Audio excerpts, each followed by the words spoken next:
I was sitting in my sterile, glass-walled office, surrounded by the hum of servers and the cool glow of monitors. I had just authorized a wire transfer for $54,000. It was the final payment for my sister Courtney's wedding venue. I picked up my phone, expecting a thank you, maybe a heart emoji. Instead, I saw a text from her. "Just so you know, you're not invited to the ceremony. It's a specific aesthetic. And you don't match the palette." I stared at the screen, blinking. Then, a second notification popped up. It was my mother, Rebecca. She had reacted to Courtney's text with a single laughing face emoji. The air left the room. It wasn't a joke. It was an eviction notice. Drop a comment and let me know where you're listening from and what time it is for you right now. I'd love to know who's part of our community. I didn't throw the phone. I didn't scream. In my line of work, a system failure doesn't require emotion. It requires a patch. I set the device down on the cool, white surface of my desk, right next to my ergonomic keyboard. When you see a data anomaly, you audit the source. And this was a massive anomaly. I opened my banking app. Face ID recognized me instantly, the only thing in my life that did without conditions. The transaction history scrolled past, my eyes scanning the numbers with the same detachment I used to hunt for bugs in a dataset. $12,000 for the venue deposit 3 months ago. $8,000 for the florist who specialized in imported peonies because Courtney said domestic flowers looked cheap. $4,000 for the vintage champagne tower she insisted was non-negotiable for the vibe. And today's $54,000, the final installment. I looked around my office, then thought about my apartment. It wasn't the mainline fantasy estate my mother, Rebecca, pretended to live in. It was a sensible third-floor walk-up in South Philly. I took the subway to work to save on parking. My lunch, leftover quinoa and roasted vegetables, sat in a glass container every day. Practical blazers and comfortable shoes were my uniform, not the designer labels Courtney tagged in her outfit of the day posts. For years, I had been the ghostwriter of the family narrative. I wrote the checks so they could play the characters. I funded the lifestyle that allowed them to look down on me. I was the back-end code that made the beautiful interface work, and nobody wants to see the code. They just want the app to run. They want the magic without the mechanics. I leaned back in my chair, the ergonomic mesh digging into my shoulder blades. Why had I done it? Why had I transferred nearly 6 figures to a sister who rolled her eyes when I talked about my research? For a long time, I told myself it was just what families did. But looking at that laughing emoji, the cognitive dissonance finally shattered. I wasn't being a good sister. I was trapped in a sunk cost fallacy. In economics, a sunk cost is money that has already been spent and cannot be recovered. The fallacy is the psychological tendency to continue investing in a losing proposition because of what you've already put in. I had spent decades pouring resources into a failing investment, my family's affection, convinced that if I just paid one more invoice, if I just solved one more crisis, the returns would finally come. I thought I was buying love, or at least respect, but I hadn't been paying for a wedding. I had been paying a tax for existing in their orbit, a tax to be tolerated. Courtney didn't uninvite me because of an aesthetic. She uninvited me because the transaction was complete. The money was sent. The utility of me was exhausted. I looked at the $54,000 transfer on my screen. Next to it, in small gray letters, was the status, pending. My finger hovered over the trackpad. I wasn't sad anymore. I was efficient, and it was time to correct the error. I picked up my phone again. The screen was still displaying the laughing emoji notification. I didn't type a paragraph. I didn't ask for an explanation or beg for a chance to change my outfit. I typed 3 words. Understood.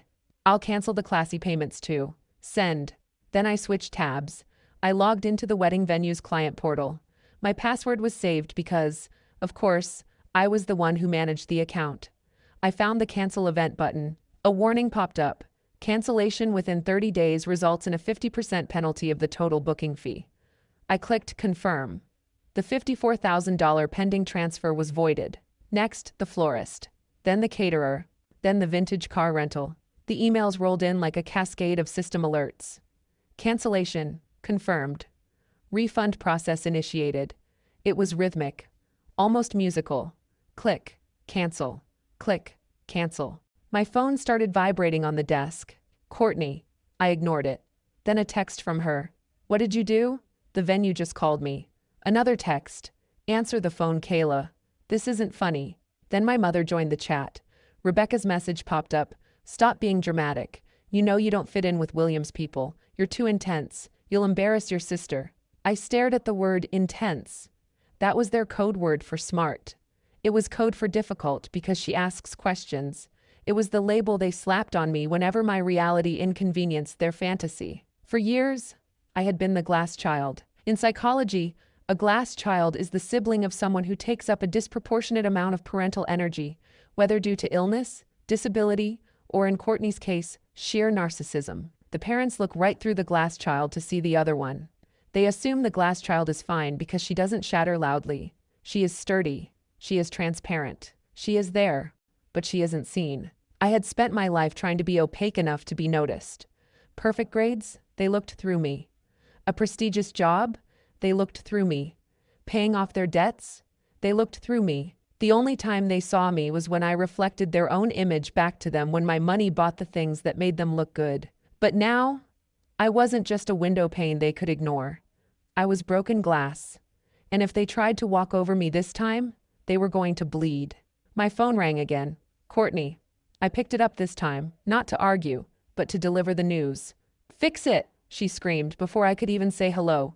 Fix it right now. My vision board is ruined. Your vision board was expensive, I said, my voice calm, almost bored. And since I'm not part of the aesthetic, I figured my money shouldn't be either.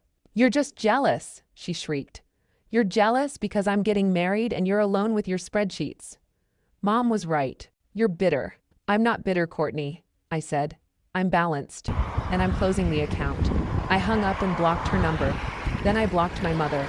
The silence that followed was heavy, but for the first time in 32 years, it wasn't empty. It was full of possibility. I didn't argue. I didn't engage in the emotional tennis match they wanted to play. I simply switched tabs to my calendar and sent an invite to Kyle, my coworker, and the only other person at the firm who understood the architecture of our databases as well as I did. Subject: urgent audit. Location: conference room B. Time: now. Kyle met me 5 minutes later. He took one look at my face and closed the door. What happened? Server crash? Family crash? I said. I need you to help me run a forensic audit on my personal finances. Treat it like a hostile takeover. We pulled everything. Credit card statements, bank transfers, Venmo history, shared cloud accounts. We put it all up on the big monitors. For the next 3 hours, the only sound in the room was the click of keyboards and Kyle's occasional low whistle. We found the usual suspects first. The emergency transfers for rent that coincided with Coachella weekends. The medical bills that matched the price of a Balenciaga bag. But then, we found something bigger. A credit card charge from 3 weeks ago. $12,000. The vendor was Lumina Wellness Retreat. The cardholder name on the receipt was Kayla, but the email address for the confirmation was courtneyvibes@gmail.com. She used your card for a pre-wedding glow-up, Kyle said, zooming in on the invoice. Without asking? Without asking, I confirmed. I gave her the card number months ago to put a deposit on the florist. She saved it to her digital wallet. I picked up the phone. I didn't call Courtney. I called the credit card company's fraud department. I'd like to report an unauthorized transaction, I said. My voice was steady, professional. Yes, the amount is $12,000. No, I did not authorize it. Yes, I know who did it. Yes, I would like to file a formal dispute. Next, I opened a blank email draft. Recipient: Rebecca. Subject: notice of defunding. Mother: effective immediately. All financial support for the wedding, the house maintenance, and Courtney's lifestyle is terminated. I have identified $12,000 in unauthorized charges on my credit card made by Courtney. I have filed a fraud report. This is not a negotiation. This is a notification. Regards, Kayla. I hit send. The room felt colder, sharper. Kyle looked at me, impressed and a little terrified. You just nuked them from orbit. No, I said, closing my laptop. I just turned off the free trial. But I wasn't done digging. While Kyle packed up, I logged into an old family cloud drive I hadn't accessed in years, looking for the original receipt for the florist deposit to prove the card usage timeline. I started clicking through folders. 2018 taxes, house deed, dad's estate. My father had died when I was 22. A quiet heart attack that left us with a quiet grief and, I was told, a mountain of debt. That was why I hadn't gone to grad school. That was why I'd worked 3 jobs. I clicked on a PDF titled Life, Insurance, Settlement, Final. I expected to see a zero balance or a small payout that covered the funeral. Instead, I saw a number that made the room spin. $36,000. Payable to Beneficiary Trust for Kayla. Date of payout, 10 years ago. I scrolled down. There was a withdrawal slip, dated 2 weeks after the funds cleared. The signature at the bottom was shaky, a poor imitation of my own handwriting. Below it, a counter-signature. Rebecca. The memo line read, Education Fund, but I had taken out loans. I had eaten ramen for 4 years. I had worked the night shift at a help desk while studying for finals because my mother told me there was no money. I opened another folder. Courtney, modeling, portfolio, 2014. The dates matched perfectly. The expensive headshots, the travel to New York for go-sees, the agency fees. My education fund hadn't vanished. It had been reallocated. It had been invested in the golden child. I felt a phantom hunger in my stomach, a memory of being 22 and starving, staring at a vending machine I couldn't afford. The betrayal wasn't just financial. It was biological. A mother is supposed to feed her young. Mine had taken the food out of my mouth to buy glitter for her favorite.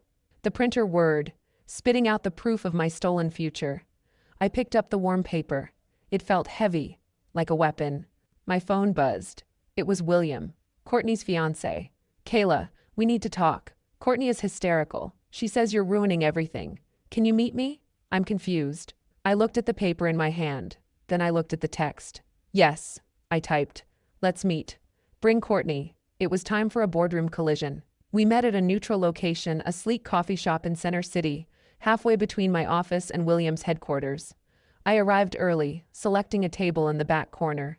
I placed the manila folder containing the fraud report and the insurance document on the table, aligning it perfectly with the edge. 10 minutes later, Courtney and William walked in. The contrast was immediate. William looked polished but concerned, wearing a suit that cost more than my car. Courtney looked like a frantic mess. Her hair was pulled back in a severe bun, her makeup was patchy, and she was wearing oversized sunglasses indoors. She was dragging William by the arm, trying to control the pace, trying to control the narrative. When William saw me, he stopped dead in his tracks. His eyes widened. He blinked, as if recalibrating his reality. "Dr. Kayla?" he said, his voice confused. I stood up, smoothing my blazer. "Hello, William. Good to see you outside of a quarterly review." Courtney froze. She looked from William to me, panic rising in her eyes. You know each other? Know her?" William looked at Courtney, bewildered. "Kayla is the lead data scientist for the firm that handles our clinical trial analytics. She's brilliant. I've been trying to recruit her for 2 years." He turned back to me. "Wait, you're Courtney's sister?" "I am," I said, "though I'm surprised you didn't know. Did she never mention my name?" "She said her sister was." William hesitated, glancing at Courtney, who was now visibly trembling. "She said her sister was a burnout, someone who couldn't hold down a job, someone unstable who we shouldn't invite around because it would be difficult." The silence that followed was thick and suffocating. "A burnout," I repeated, tasting the word. "Interesting. She told me she was paying for everything." Courtney burst out, her voice shrill. "She told me she was the one funding the wedding." "I was," I said calmly. "Until 3 days ago." "Wait," William said, holding up a hand. "Courtney told me her family was paying. She said her parents had a trust fund. She never mentioned you were the source." "There is no trust fund, William," I said. "There is only my salary. And my savings, which Courtney has been draining." "That's a lie!" Courtney screamed. "She's lying. She's jealous. Look at her. She's just a bitter spinster who wants to ruin my happiness." William looked at Courtney. Then he looked at me calm, professional, composed. He looked at the woman he was about to marry, screaming in a coffee shop, and then at the woman whose intellect he respected professionally. I could see the gears turning in his head. He was a man who valued substance. He ran a pharmaceutical company. He dealt in facts, efficacy, and results. He was looking at Courtney and realizing he had bought a placebo. "She told me you were embarrassing," William said softly, almost to himself. "She said you would ruin the aesthetic." "I suppose competence isn't very aesthetic," I said. "It's the only aesthetic that matters," William replied, his voice cooling by 10 degrees. He turned to Courtney. "You lied to me. You lied about your family money. You lied about your sister. You lied about who you are."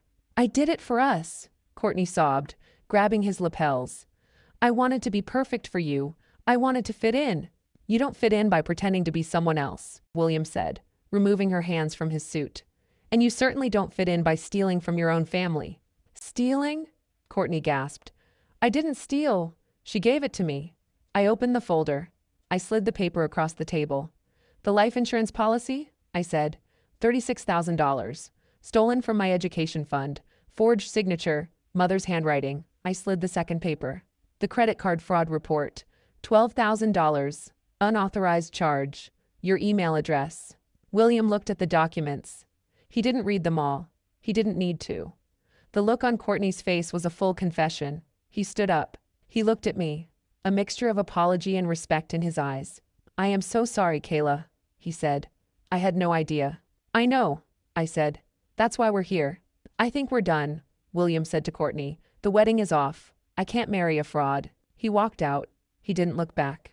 Courtney stood there for a moment, stunned. Then she turned to me, her face twisting into a mask of pure hatred. I hate you, she hissed. You ruined everything. No, Courtney, I said, picking up my folder. I just showed him the data. You ruined the results. I walked out past her, leaving her standing alone in the middle of the coffee shop. The perfect aesthetic finally shattered by the ugly truth. The fallout was nuclear. 2 hours later, William officially called off the wedding. He sent a group email to the entire guest list, CCing the vendors. He cited insurmountable breaches of trust and financial irregularities. He didn't mention my name, but he didn't need to. The wedding was over. That evening, my doorbell rang. Not the polite buzz of a delivery, but a frantic, insistent pounding. I checked the camera feed. Rebecca and Courtney were on my stoop. They looked like they had been through a natural disaster. Courtney's makeup was smeared, her hair wild. Rebecca looked pale, clutching her purse like a lifeline. I didn't open the door immediately. I watched them on the screen, 2 pixels of desperation in the South Philly night. For years, I had run to them whenever they called. I had fixed every problem, paid every bill, smoothed every rough edge. I opened the door. I didn't invite them in. I stood in the threshold, blocking the way. You ruined my life, Courtney screamed, lunging forward. Rebecca caught her arm, holding her back. Courtney, stop, Rebecca hissed. She turned to me, her eyes red-rimmed. Kayla, please, we need to fix this. You have to talk to William. Tell him it was a misunderstanding. Tell him you gave us the money. Tell him you knew about the insurance. Lie to him? I asked. Protect your family, she pleaded. We're your blood. How can you do this to us? Courtney is devastated. She's lost everything. She hasn't lost everything, I said. She still has you. Don't be cruel, Rebecca sobbed. We can work this out. I'll pay you back, I swear. Just fix it, please. I looked at my mother. I looked at the woman who had forged my signature and stolen my future to fund a fantasy. I looked at the sister who had uninvited me from her wedding because I didn't match the color scheme. I reached behind me to the console table in the hallway. I picked up a manila envelope. I had prepared it after the coffee shop meeting. I can't fix it, I said, but I can finish it. I handed the envelope to Rebecca. What is this? She asked, her hands shaking. Copies of the fraud report filed with the credit card company, I said, and copies of the life insurance documents, which my lawyer has forwarded to the district attorney's office. You forged a legal document, Mother. That's a felony. Rebecca gasped, dropping the envelope. Papers scattered across the stoop. You wouldn't, she whispered. I already did, I said. You wanted a specific aesthetic for the wedding? Well, this is the new aesthetic. It's called consequences. Courtney stared at me, her mouth open, the fight draining out of her. She looked small. She looked ordinary. Goodbye, I said. I closed the door. I locked the deadbolt.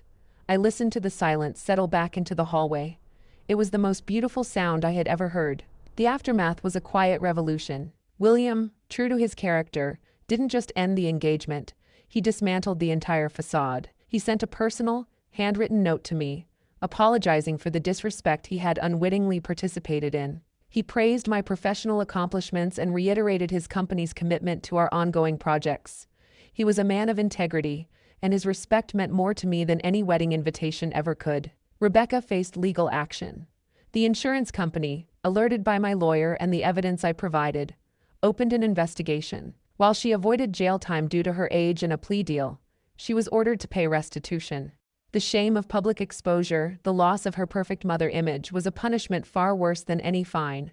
Her social circle quietly distanced themselves, the whispers following her wherever she went. Courtney's life imploded. Without William's status or my money, her carefully curated influencer lifestyle collapsed. She was forced to move back in with Rebecca, the two of them trapped in a small, tense apartment, feeding off each other's bitterness. I blocked her on every platform, erasing her digital footprint from my life, just as she had tried to erase my physical presence from hers. As for me, I didn't celebrate with champagne or a victory lap. I celebrated with silence. I sat in my quiet apartment, the evening sun casting long shadows across the floor. I opened my budget spreadsheet. I found the column labeled Family Support, the column that had drained my savings, my energy, and my self-worth for over a decade. I highlighted the cells. I pressed delete. The numbers vanished. The total at the bottom recalculated, showing a surplus, a future, a freedom. I closed the laptop. The apartment was still. It wasn't lonely, it was peaceful. I had rewritten my own code, debugging the errors of my past. I had deleted the corrupted files. The next morning, I bought myself a new coffee maker. Not because it was aesthetic or trendy, or because Courtney would have approved of it. I bought it because it made excellent coffee, and because I liked it. I poured a cup, took a sip, and tasted something I hadn't tasted in years. I tasted my own life. I realized that day that you can't upload new data into a corrupted system. Sometimes, you just have to delete the file. Have you ever had to delete family to save yourself? Tell me your story in the comments.